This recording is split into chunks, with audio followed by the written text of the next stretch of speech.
So we have a 28-year-old dude whose pituitary stalk has been severed. The question's asking which hormone would be increased in this patient subsequently.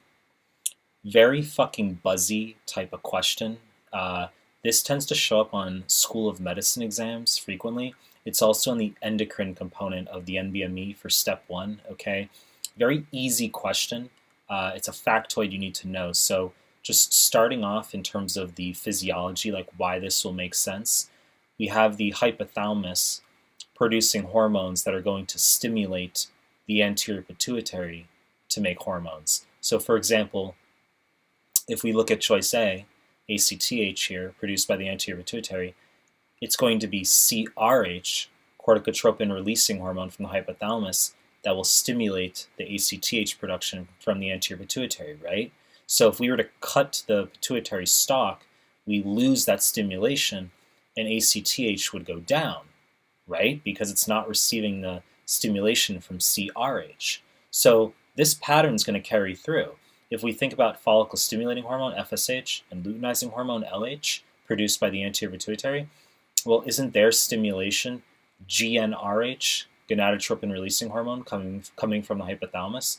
So if we cut the pituitary stalk, our FSH and LH fall as well, right? So growth hormone, we have GHRH, growth hormone releasing hormone from the hypothalamus, stimulating growth hormone from the anterior pituitary. So we can eliminate these first 4 answers.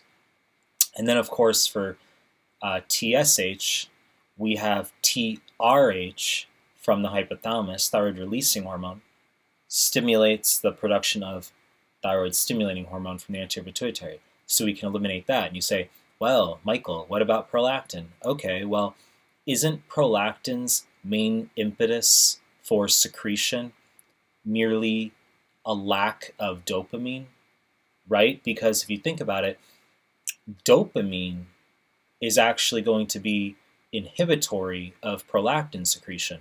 Like if you think about antipsychotic agents, D2 antagonists like haloperidol or like aripiprazole, just as 2 examples, those are D2 antagonists, and isn't one of their side effects hyperprolactinemia?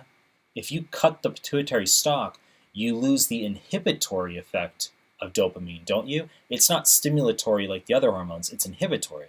So we lose that inhibitory effect and we get hypersecretion of prolactin. It's akin to having a D2 antagonist. You get hyperprolactinemia as a result. Think about if you have a prolactinoma. What's the treatment? Bromocriptine is your typical answer on the USMLE, which is a D2 agonist.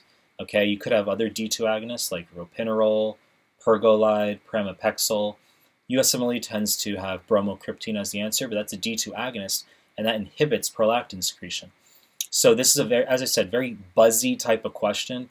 There'll be a percentage of students who see this and they kind of like, they scoff and are just like, oh, too easy, come on. But this is really, really important that you know this factoid for USMLE, okay? Because, yeah, just important physiology, but nevertheless, it's asked, and once you learn it, it just becomes buzzy. So that's it for this question. I could obviously do a 90-minute presentation on like the functions of all the hormones, etc., but that just discusses the stimulatory versus inhibitory effect of the hypothalamus in relation to the anterior pituitary and these hormones.